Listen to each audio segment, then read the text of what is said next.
Good evening, good night. Welcome everybody to Mark It Down Podcast Productions. My name is Rock, aka Cosmic Boy, and I'm joined here today by Garth, who is aka Lightning Lad. Tonight we're going to go over. I love that. Absolutely, I love that. I was going to make Danny Saturn go. We are not joined by the Reverend Nick Cummings tonight because he is officiating weddings at a Las Vegas drive-thru.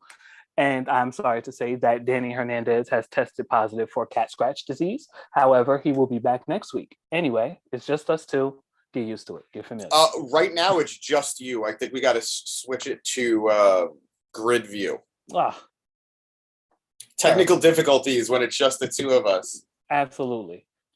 Tweedledee and Tweedle Chad. Tweedledee and Tweedle Chad. Okay, how are we looking now? Is it still just me?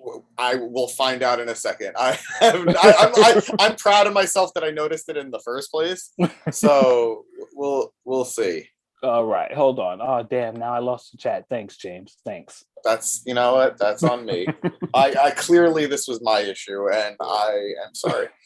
But yeah, I love Dynamite tonight. Well, no, I didn't love Dynamite. I enjoyed Dynamite tonight. Okay, enjoyed is good. Yeah, I'll take enjoyed. I'll take enjoyed as well. How are we looking now? It still seems like it's just like one or the other. Oh, what the hell? I put it in gallery mode. This is bullshit. Rev, we need you. Come back from sabbatical. Or at least Danny. Somebody. Oh, we're there. We're good. We're good. We're good? All in. Awesome. Yeah, we're all in. All right, guys. So let's get started. We're going to start with the top of the card. I have my notes because, again, I'm not Danny and I'm not Rev. First things first, we got Orange Cassidy versus Jay Lethal. I have no information regarding the spots. I just enjoyed the match. I did a lot of enjoying tonight. I wrote down just the match and the results. We'll go from there. Awesome. We're doing it live here, guys. We're doing it live. Yeah, live in the moment. Let's be raw. So Jay Lethal walks away with the win. How you feeling about that, James? Garth, sorry. I'm so happy that Jay Lethal got a win because he needs it. I feel like he's been squandered in AEW, truly. I don't think they've been using him nearly enough to his potential. Mm-hmm. But it hurts to see Orange Cassidy take another loss. I know that there's this perception of him that he's so popular that he's like Teflon, that it'll just roll off.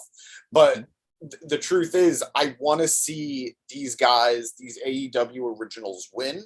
And I can't really remember the last time I saw like the pillars feel like pillars. Darby, nothing. Orange Cassidy, I know he's not really a pillar, but to me, he was always a pillar. And nothing. He's just taking loss after loss. And this wasn't even his feud. This was just him being fed for the Wardlow feud, which hurts. Hurts. I can't even explain how much it hurts. I am utterly sick. I mean, good job to Lethal. I like seeing Lethal on TV, as we spoke about before. So good job to Jay. But I am utterly sick and tired of seeing Cassidy take L after L after L. Like you said, it's not even his fight. Why the hell does he have to take an L here? You easily could have put on another talent to take the L and make Lethal look strong, but I digress. Afterwards, we got a little promo from an incoming Wardlow against Jay Lethal. How we feeling about that? I mean, I think Wardlow is a very charismatic guy who definitely needs to grow and develop on the behind the mic. He's never sounded like he doesn't belong, but he's still young, you know, he's still newer. So the more he gets behind, the more he holds the stick, the better. And, you know, the crowd was really behind him. So that's always good to see. And yeah, Sanjay Dutt is just perfectly funny as like this stooge of a manager that he is to Jay. So it's a nice little back and forth. I am really just hoping this builds to Wardlow powerbombing Singh. That's really all I kind of want out of this. You want your big meaty man. I do. I really do. And in the comments, we have Saturn Girl saying OC, as in Orange Cassidy, is a bigger star than 95% of the roster. Wardlow needs real feuds, not AEW's Omos. Oh, that hurts. I mean, I You're not wrong, Danny. I love arguing with Danny, but he's not wrong. And He's not. Wardlow, he's going to look good. It's going to be a moment when he does powerbomb him. If he does powerbomb him, it's going to look awesome. And that's something else to just add to the highlight reel. But yeah, I don't know. I agree. I would have rathered a better feud, but Jay Lethal needs something to do. He's a quality opponent, and Wardlow is going to benefit from being in the ring with him. And I agree. Yeah, it makes sense, even if it's not the most exciting. Agreed. I agree with you. Oh God, we're the two most optimistic people on the pod. So I love it. I love it. The comments are going to be shitty because of Danny, but other than that, like it'll be, just so much joy, rainbows and butterflies and everything. So after that, we had an Undisputed Elite promo, and then we had Adam Cole and Red Dragon turn on the Young Bucks to have Hangman come in and save the Young Bucks and hint at a possible reconciliation. I mean, we have the Trios Championships coming around soon. It's looking good. How we feeling about it? I'm just so happy that we're like this storyline is finally moving forward. Right. Between injuries, between forbidden doors being opened, from every distraction that could have happened, we're finally moving forward, and it's great. It's great that we're there. I'm confused because all the news kept saying we were going to see the Trios title when Kenny is ready to come back. And they're clearly setting up for the Hung Bucks, which, history lesson for those who don't know, the Hung Bucks were a team in Ring of Honor. The Bucks and Hangman won the Trios title in Ring of Honor. In fact, up until the AEW title, it was Hangman's first and only major championship as a professional wrestler. Okay. So there is some history for this trio beyond just being the Elite. And it'll be interesting to see them maybe go for these titles again. But again, I am selfishly just holding on to the idea that Kenny is going to come back at the pay-per-view. The Bucks, the Hung Bucks are going to make it to the pay-per-view, and it's going to come down, and Kenny comes out when he sees that his friends won without him. So I'm very interested in what happens. Looking at the comments, why is Cole upset with the Bucks? That was my question as well. That's exactly what I was going to ask next. The only thing I can think of, and I think there's some validity to it, is that Cole just had a very vicious feud with Hangman. It's gone for months when they were going over the AEW title, the IWGP title. They've been feuding for a very long time. And the Bucks never had Cole's back. They straight up said, hey, we got your back for everything, but if it ever involves Hangman, count us out. Don't look to us for this. Cole probably saw the writing on the wall that they were going to be competition.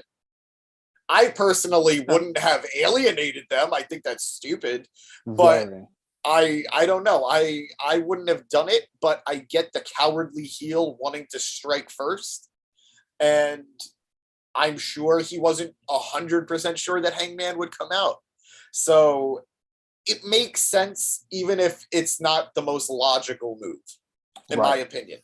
I think it's a mini step back storyline wise, but I see what they're trying to do, and I can foresee what's going to happen, or not what's going to happen exactly, but what they're aiming to happen. So I'm with it. I never saw Hangman and the Bucks together, or Hung Bucks, as you guys said. I've never seen that. So I look forward to that, at least. I love Hangman. I'd like to see him doing anything at this point. So seriously. I'm with it. Yeah, seriously. I'm with it. I really want to see it come down to the finals. Hung Bucks, like, I don't even want the Undisputed Elite in it. I really want Dark Order versus Hung Bucks, and Hangman is just stuck in the middle, because a stressed out Hangman is the best Hangman, and him having to fight his other friends with his old friends, it'd be fun. Even if it's not a finals match, I hope it's a match in the tournament. Now, see, I like that idea, but Danny is about to flame our ass. If Danny doesn't, then Eric will, because Dark Order versus Hung Bucks is probably not desired by anyone but us two. I know. It may be Rev. You know what? That's what happens when you decide to just no show and walk out like Mercedes and Trinity. Okay? when Daniel Hernandez, that's his work name, by the way. I'm going to go with his shoot name, Hernandez Danielson. When he decides to not be here, I'm going to run wild. I've got the evil villain mustache now. I'm going to twirl it. There you go. Somebody's got to do it.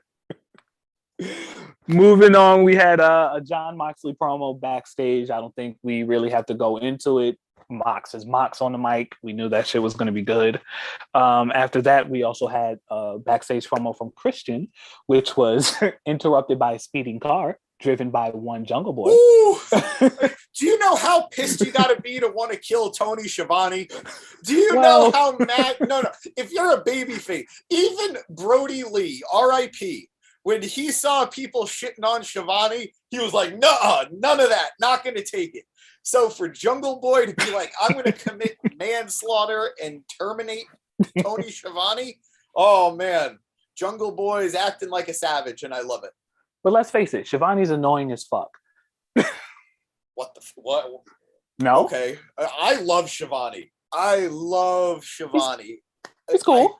I think he's great. I think he's like a lovable, perverted, but in a funny way, uncle. Okay, I can see that. That's just me. What do I know? Can we talk about Danny's comment where he said Christian is the face? And once again, I agree. I don't even know what he's upset. Like, all right, let's combine this into the match that happened later. Are you cool with that? Absolutely. Let's go. So the match that happened later, Christian getting the win, should get the win over Matt Hardy. I was amazed by the way. Better Hardy. I got to give you some slack. Danny's not here, sir. We got to keep this train running. breathing. Okay. It amazed me to hear that Christian only got his first singles win over Matt Hardy in AEW, like career-wise, last year. That is shocking to me. I don't know how WWE never got Christian a win over Matt Hardy ever. That seems insane. They were even an Impact and TNA together at some point. So I don't know how any of that happened.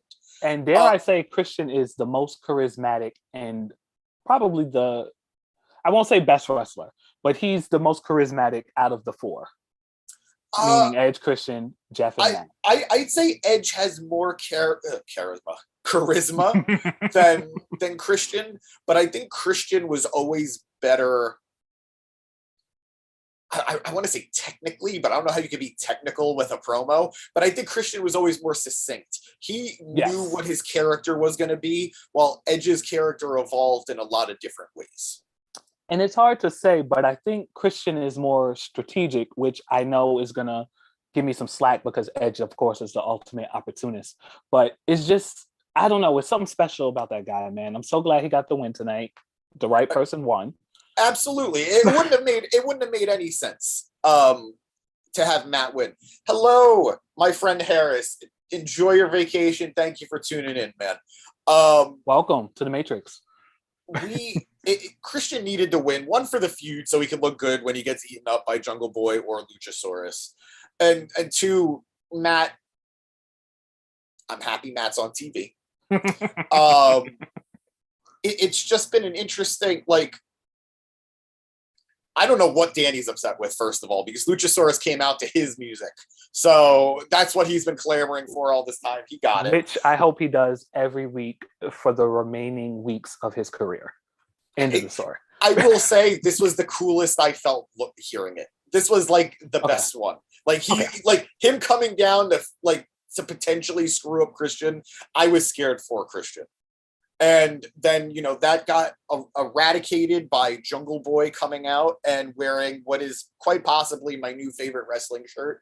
Christian is a pussy, period.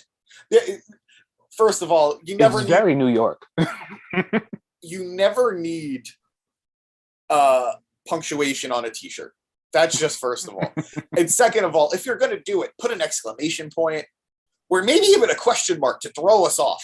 But a period, this felt like The Office. It is your birthday, period. I so much about this segment fucked, and I loved it. And I agree.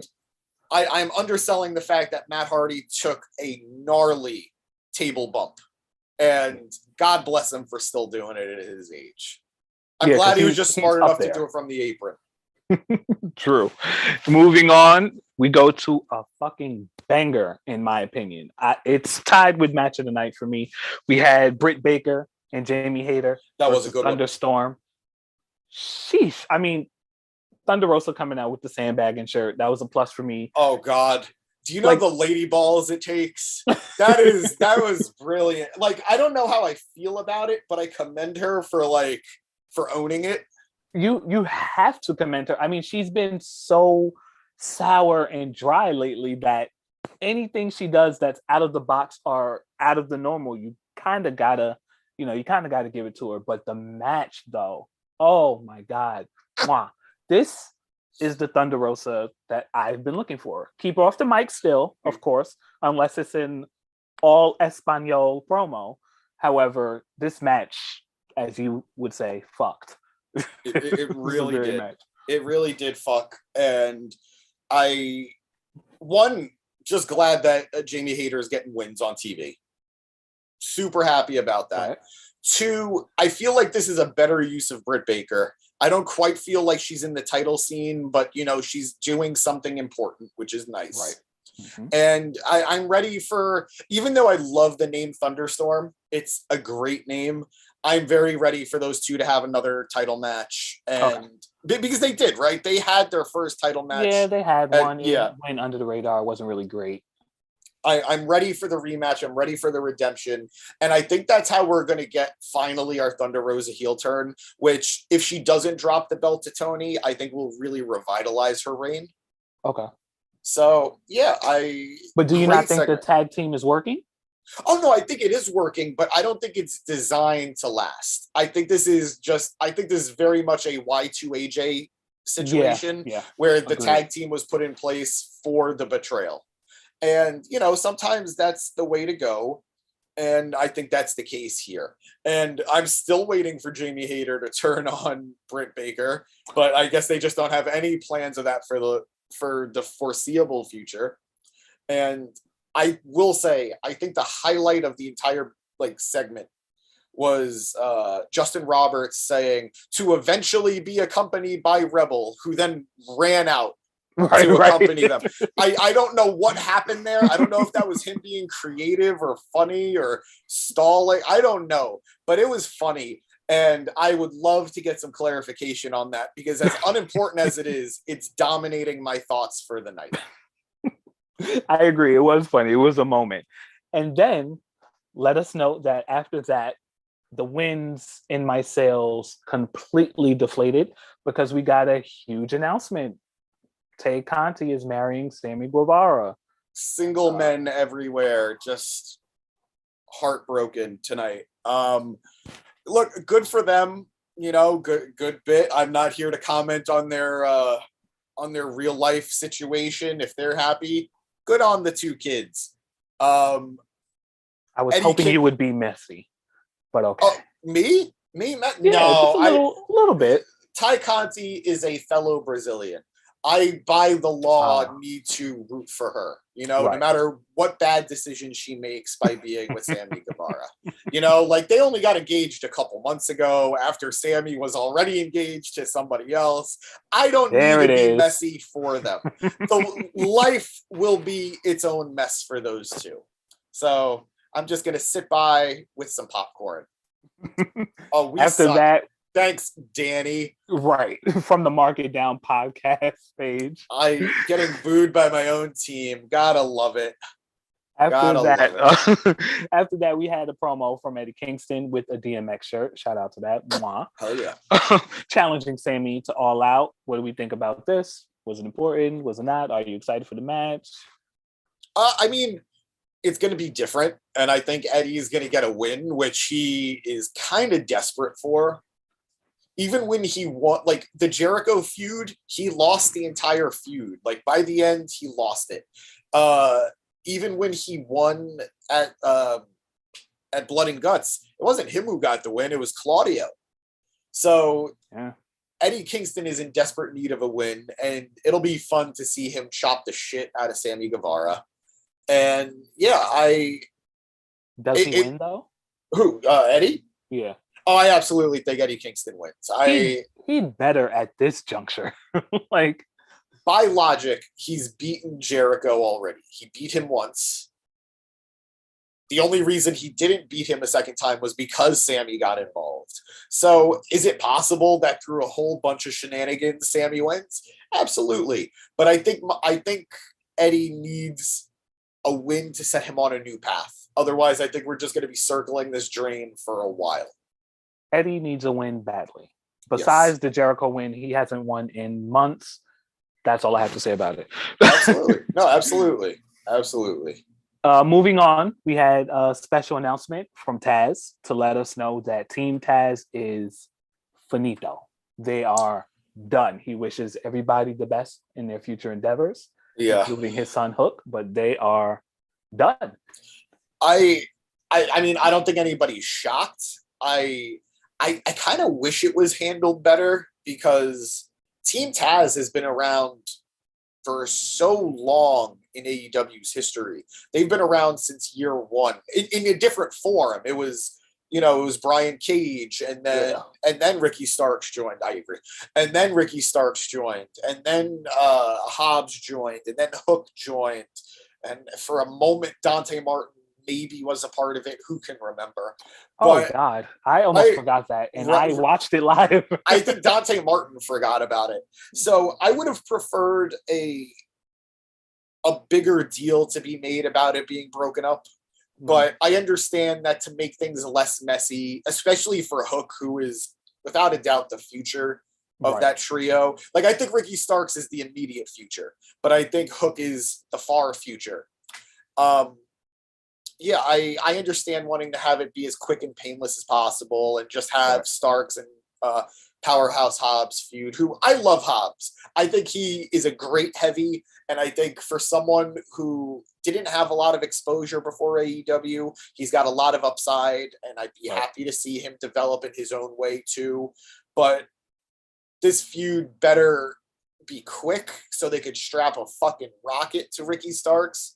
They have to. Sold the hell out of that spine buster tonight. Absolutely. And I will say, yes, rough crowd getting chirped by our own pod. You have no idea, Harris. I will say there was a major disappointment for me in this segment. Okay, well let's talk about the squash match that happened beforehand. Is that what did it for you? Taz goes all night, multiple times a night, multiple weeks in a row, just adding Jones to the end of whatever. Trash Man Jones, whatever it is, Jones. It's so silly. It doesn't make any sense, but it's become his thing. Tonight, Hobbs straight up squashed a guy whose last name was Jones, and they did nothing. He did nothing for it. There was no excitement in his voice when he said his name. There was no acknowledgement. He didn't call him Jones. It was just a waste. And the smile on my face completely went away. That said, I am happy Hobbs got a dominant win, and it looks like they're going to build him up pretty strongly. God willing, to take the loss to Ricky Starks. But I don't want Hobbs to get lost by the wayside for Starks' ascent. I want them both to become stars in their own way, because I think they're both very unique individuals and unique stars that could contribute a lot in different areas. I agree. That's why I'm with you when you said that. I think this feud needs to be pretty short. Give us 2 matches the most. Yeah. Just 2 matches, couple promos in between, a few segments. Then, like you said, put the rocket on Starks, because Starks is fucking out of here. He's out of here. He needs to be going against Wardlow quicker than anybody else. However, I digress. I'll keep that for later. I agree. After that, we ran into a Miro promo, or vignette, rather. Yep. That was fine. Nothing to really talk about. The Redeemer does what the Redeemer does. Yeah. After that, I did want to talk about the Darby Allin promo against Brody King. Yes. We usually just run through the promos, but I just wanted to stop to say this. I think Darby Allin does do a very good job when they are taped promos. Yes, I agree. I don't like him live too much, almost at all. I'm sure Rev would cut him some slack, but he's not here. Haha. So yes, I did enjoy this promo, and I kind of, when I saw it, I said, "Oh shit, Darby can talk a little bit." You know, he has something there. There's always been something there. He's a great wrestler. You know, we all think he's the second coming of Jeff Hardy, except for Danny. Sorry, but yeah, I saw this and I was like, they might be onto something. If he can do that for like maybe everything a whole year, yeah, at least, I think he would be in such a higher spot. I mean, he's done it before, and I think it's his best stuff. I think when he is cutting something pre-taped and looks more cinematic, that's when he's really in his element. Right. And I think it does help that what he's talking about is more personal, because it's true. He and Brody King are friends outside of AEW, you know, and they incorporated a little bit of real life to make this a little grayer. And I think that tends to work. Right. I don't know. I'm very scared for this upcoming match because Brody King has been built up pretty well. Right. And to see it just go away would feel like a waste. But again, I keep saying it, these young guys, these pillars, the next generation of wrestlers, the stars of tomorrow, they can't keep taking losses either. Oh, Darby's absolutely taking it now. I don't know. I don't, like, he's never lost a coffin match. He's never lost a coffin match, which is what we're getting to next week. And he's already been beaten by Brody King. Brody King got his shot for Jon Moxley's interim AEW title by winning the Battle Royal, last eliminating Darby. And by all accounts, Darby should get the win. But I really don't want to see Brody take a loss right now. So it's an interesting booking situation. I'm fans of both guys. I think Brody can handle a loss better than Darby right now, because Darby will just keep spiraling with another loss. Yeah, Darby's like Cassidy. We need no L's from them for a while. Build them up. Have them do something. Shit. Are we basing Darby's promo skills off of maybe 2 in-ring promos? No, it's almost any time he picks up a mic in front of a live crowd, or if Tony Schiavone is interviewing him. It's anytime I've seen him with a microphone, as opposed to anytime I've not seen him with a microphone. He just works better without a microphone. However, I love Darby Allin. Don't crucify me. I just think he needs work when a microphone is present. That's all. I mean, that's the thing, too, that we do need to recognize. AEW doesn't have an NXT. AEW, like, their NXT is dark. Their NXT is elevation. And even that's not really true. You know, those are just squash matches. A lot of these guys who need, not that Darby Allin needs to develop a whole lot, but any skills that needed to be fine-tuned to be a TV wrestling star, you know, it's not like he had a training ground to go to. All of these guys that weren't established names were indie guys. And when you're on the indies, the promos you're cutting are very different than the promos you're cutting on television. So I cut Darby a lot of slack for his promos, which I agree aren't his strong suit, but he's so good in so many other ways that it's easy for me to cut him slack on that. I agree. His backstage promo before CM Punk's debut was perfect, simple, and effective. I agree. He also said only like a few words, so it's not that, you know, like, you're playing to his weaknesses and his strengths, which is necessary. Yeah, keep them at a minimum if you're going to do a promo, which is fine. I mean, yeah. Not everybody needs to be Malachi Black delivering, you know, Shakespeare. Right. You don't need to. It's unnecessary. Yeah, no, I think this was a good use of Darby, and I'm still just so confused as to who got the Darby Allin tattoo that was on social media. I don't know. I don't know. Moving on. We had another backstage promo from Daniel Garcia. Yes. It's pretty good. I don't think we need to, we're all upset that Brian lost, but I'm more upset that Brian wasn't on TV this week. Agreed. I would have really appreciated Bryan Danielson being on TV and selling that he's upset about losing. But, we didn't get that, and that's cool. Not much more to say. I'm dragging that out. I need to see Bryan every week, injured or not.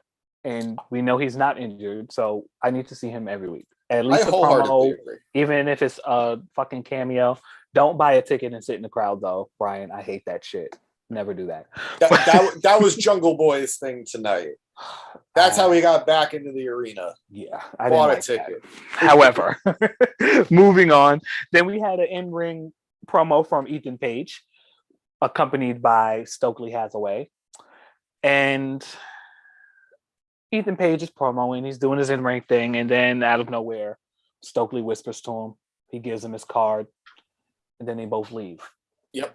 I was completely uninterested from jump. Mm-hmm. And then I got even less interested when Stokely came out. I don't know what it is about him in AEW. I don't know if his style is clashing for me or what, but I don't buy into this little stable he's trying to build and managing Jade. It's just, it's not working for me, bro. It's not. I'm sorry.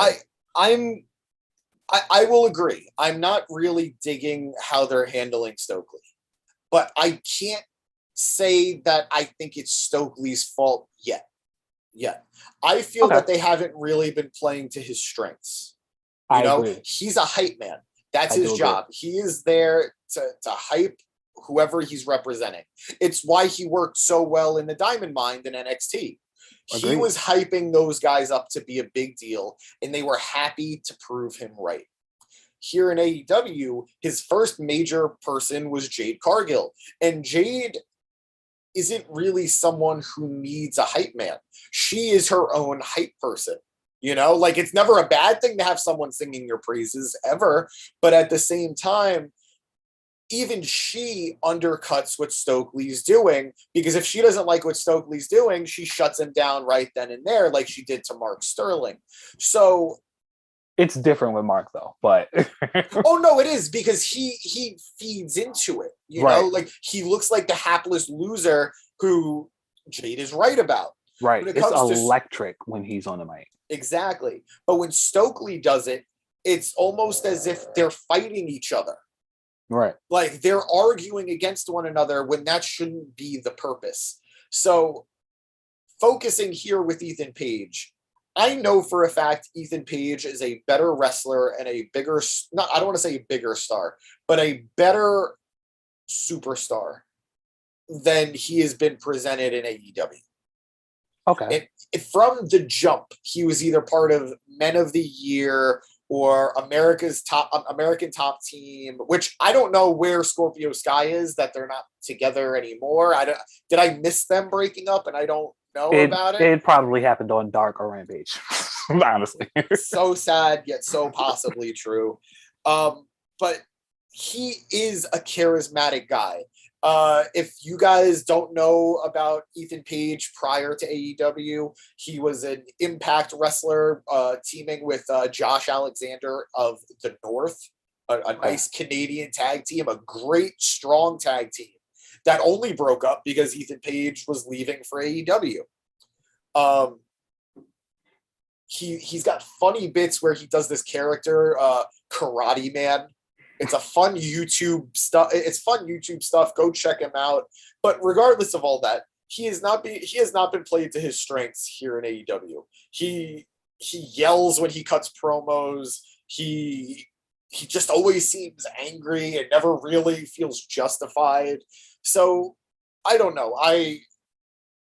I'm all for a revamp. I don't know that Stokely is that guy, but I would love to be proven wrong because we know what he's capable of. We saw it in NXT. God willing, we could see it here now with somebody who could gel with him a little bit better than it seems Jade has.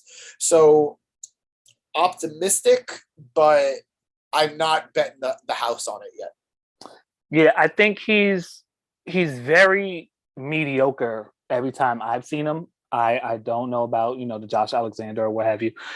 And yeah, Danny said in the chat that, this fell flat for him. And I completely agree. This kind of just It didn't work for me. I don't think Stokely's going to help, really.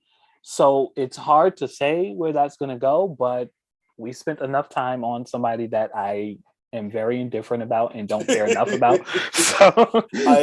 That's very fair. That's so very we will fair. move on. After that, we had a backstage promo from 2.0, blah, and Anna Jay. And then we randomly get a choking out of the staff from Anna Jay. I wish she would choke me out. Other than that, I have nothing. You will actually have to fight Jungle Boy now. That is his girlfriend. I'm fine with that. Team Luchasaurus. Jesus, God, it all comes full circle. I don't know. This segment, Anna Jay is somebody who got pushed very far, very fast, very young. Very young. She was barely in the business a year, I think, by the time she joined Dark Order. Okay. And then she never got to flourish the way she was meant to with Dark Order because of Brody Lee's passing. In my opinion, I think it obviously there are more important things that had to do with his passing, but in terms of her career trajectory, I do think it took a hit. And she is great on BTE. You know, she's great on YouTube, but I think she still has a lot more development that she needs to do. And I think she's more than capable of it. She's got the charisma. She's got the mechanics. I just think, it comes with time. Yeah. And I don't know. I said it in our chat when we were watching, but man, does she make weird faces when she's talking? Yeah. It's like, that's kind of like her. I agree. Like I all that is too memeable, and I'm upset that I did it. But that's how I feel when Anna Jay speaks, and it feels so out of character from what we've seen of her from Dark Order. Scarlet. I'm sorry to everyone just in the chat. I am getting Scarlet. It feels like the character change feels very sharp, very sudden. So I don't know how I feel about it yet, but at least it's something, considering how little she's been on TV prior. I'm with you. You said the other day in the group chat that the women's division needs not a total overhaul, but changes need to be made. It's obvious. Yes. I think Anna Jay can be, I don't want to say in the forefront, but she can definitely be a top 5 or one of those leaders that can really adjust and let this division mesh. I think the tag team match tonight showed that they are ready to really build this division if they do it properly. And I'm just hoping, that's what we get in the next coming months. It's not going to take a week, guys. We only see them on TV for 20 minutes a week now as it is, but I'm hoping over time it just gradually gets better. The issue with AEW's women's division has never been the women. It's been how they've been presented, how they've been booked, and how much time they get. So I think there is a plethora of talent there. I think there is so much potential for so many women. And yeah, I hope Anna gets to be at the forefront. She's young and she's hungry and she's got it in some way. She's got it. So I would be happy to see that happen. But I know Danny said tag match meant nothing, but I will say I'm still going to fight. Add another belt to AEW. Give me those AEW women's tag team titles. I don't think they are ready yet. I was on board with you the first time you said it, but after recent research, I think we should wait a little bit so that we don't have just random 20 Franken teams and a little chaos. I mean, I guess the division could use chaos as long as we get time on TV. I think it'll eventually be fine. But I think the reality is there are teams there. You could do keep Thunderstorm together. You have Britt Baker and Jamie Hayter, or Britt Baker and Rebel. You have Anna Jay and Tayconti. You have Penelope Ford and Bunny when Penelope Ford is healthy again. Nyla Rose was teaming with someone. I don't remember. But that's more on me than that's on AEW. Because I can't remember the last time I saw Nyla Rose. Absolutely on AEW. But they have 3 teams. But point being, I think they could do it, and anything to give these women more TV time is good. It's just a matter of, is it going to be booked the same way WWE's women's tag team division was booked, where yay, it exists, but we're just not going to do anything with it. So I mean, you're right, but I'm optimistic. I need proof. When they start actually doing things and paying attention to detail with Thunder Rosa's reign, then maybe I'll change my mind. But until then, focus on your main belt and your TBS title, and the TBS title is represented wonderfully. But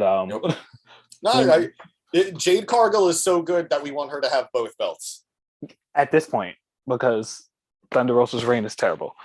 Anyway, we are moving to my match of the night. I'm sure Danny's match of the night. When they first announced it was a tag team dumpster match, I was super uninterested, even with the Acclaimed in it. However, while I was watching the match, and I have a few spots to hit, boy, was this good. It was just chaotic. It was destructive.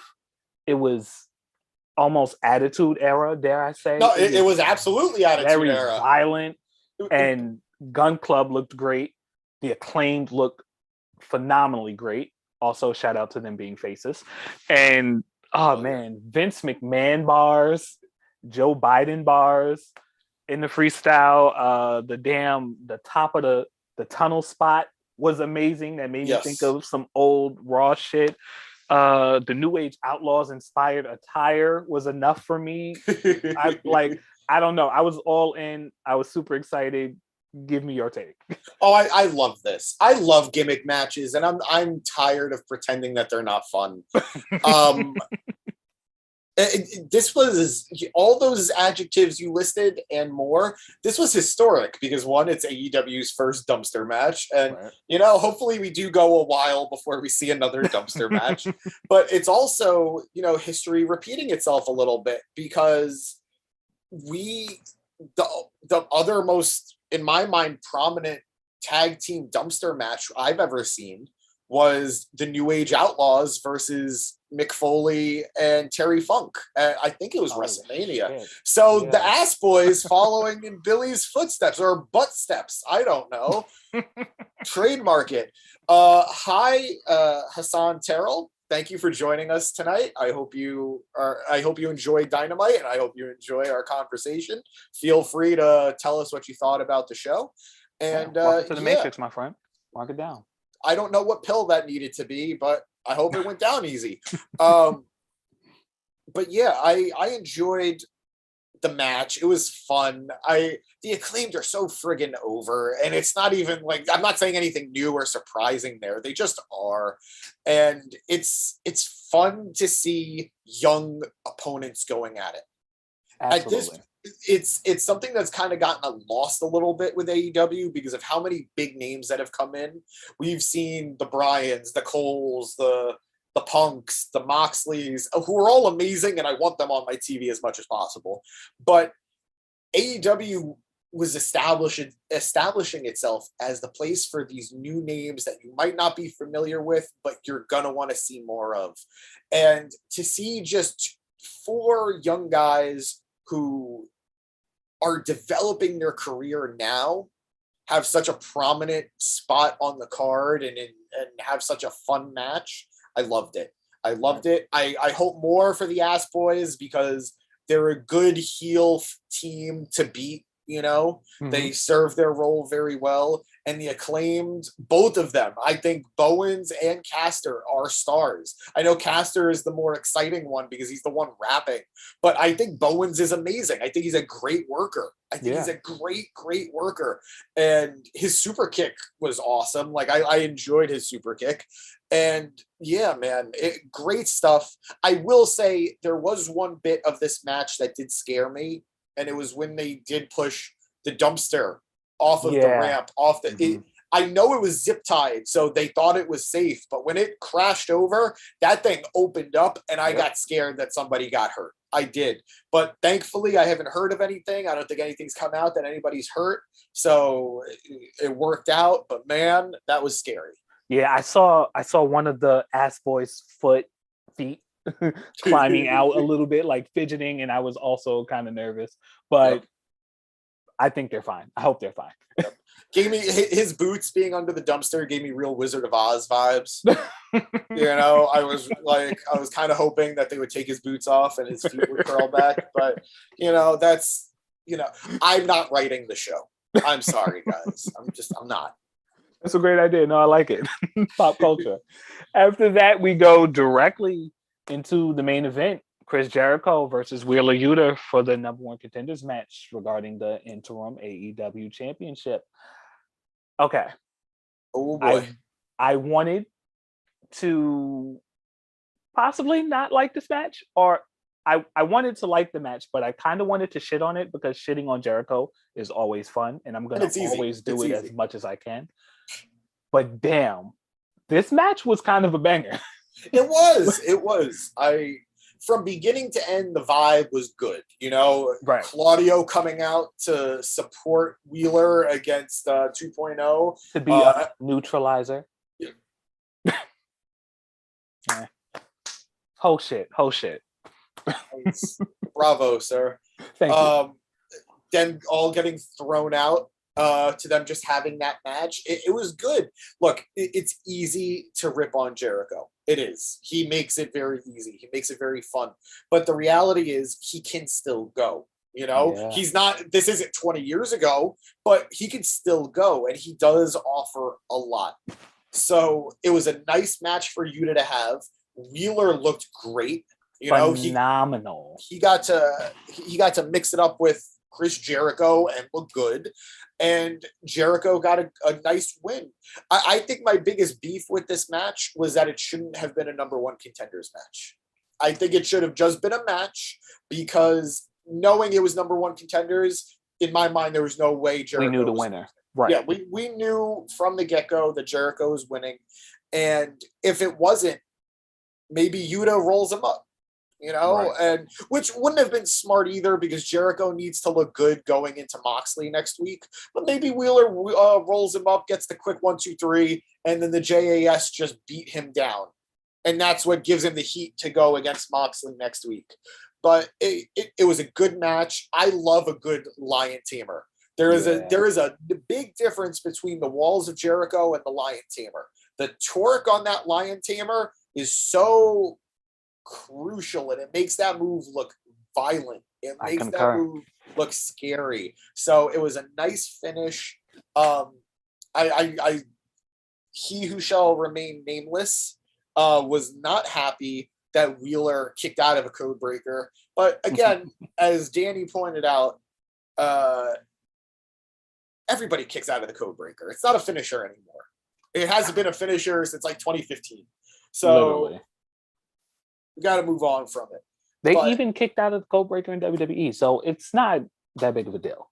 I agree. If it was the Judas effect, then maybe. Yeah, I would have been. I would have been like, "Whoa!" I am a big believer. I would rather see someone counter a finisher than kick out of a finisher. That's me. I agree. So and I love that last little bit of Yuta trying to stop Jericho from hitting the Lion Tamer, and Jericho having to kick his head to lock it in. And also, let's point out, this was after a low blow. So this win over Yuta wasn't clean regardless. Wheeler is still protected in this loss. Jericho doing Jericho things. I think across the board, this match did work. Just shouldn't have been a number one contenders match. I agree with that. The best thing for me, actually, it's the little victories. He who shall remain nameless. The fact that his only issue with the match was that he kicked out of a code breaker instead of hearing the regular Wheeler Yuta should never be in the main event. Yeah. That's all I needed, because again, every time we see Wheeler Yuta, he proves that he is like just raw potential. Absolutely. Period. He is going to be give him, I don't even want to say 2 years. I want to say just a year, because with all the stable work and the pure title on him, give him like a year and put the rocket on him. I think so too. I think this kid has proved himself over and over in the last few months. You know, I am a big believer. Don't rush young guys, because once they do it, there's nowhere to go but down. Yep. But they've been using Yuta perfectly. I think the pure title is a great title to have on him, because he's going to showcase a very different style of wrestling, and that'll primarily be in Ring of Honor, but even just carrying a belt makes him feel more important. I agree. So I'm very happy with how they're using him. And, you know, we do joke about how many titles AEW has now, but between the TNT title, between the Atlantic title, between the tag titles, which he could win with any member of the Blackpool Combat Club, or even the trios title, which he could win with any combination of the Blackpool Combat Club. I think a nice, slow but strong burst for this kid will do wonders for him over time. Totally agree. You know, I think he's got a rival for life in Daniel Garcia if they're smart with how they book that rivalry. And yeah, the more the better. The more the better for this kid. I absolutely agree. Well, before we get out of here, I definitely got to ask, out of 10, what are we rating tonight's Dynamite? I give tonight's Dynamite I give it 7 Dannies out of 10. I give it 7 Dannies out of 10. I agree. I I go 7 out of 10. It was good. It wasn't great, but it was not in any way bad. Yeah. So we go with that. Not every episode of Dynamite can be a game changer. Right. You know, like especially next week is going to be another themed episode of Dynamite. And you know, they did have a little bit of promoting that this was a go home show in a lot of ways. We have the Battle for the Belts 3, which is coming up this Saturday, which AEW, come on. You got to give us some time to know that these shows are coming. You can't just tell us on Wednesday. I am not going to remember by tomorrow. You know, they're booking Literally. Rampage, that we have another interim world title match on Rampage, and they're booking. They were setting up for Quake by the Lake, or Quake from the Lake. I don't know. The lake is quaking next week for it's Dynamite. Shaking, quaking, baking, whatever. Yep. It's doing that. So guys, thank you for joining us at the Mark It Down podcast. Please make sure you like, comment, subscribe. We are 11 subscribers away from getting James Gisanti here to dye his beard and rap for us like Max Caster. Guys, when we hit 100, we will do a live video of me dyeing my beard. All right. I will hate it. I will hate every moment of it. It is going to be great. Okay. We're almost there. Any better. It doesn't We're get any almost better. there. So please, the information is below. Make sure you do all the things that we asked of you. I am Chad Big Bad Johnson, aka Cosmic Boy. That is James Gisanti, aka Lightning Lad, and we are the Mark It Down podcast. Until next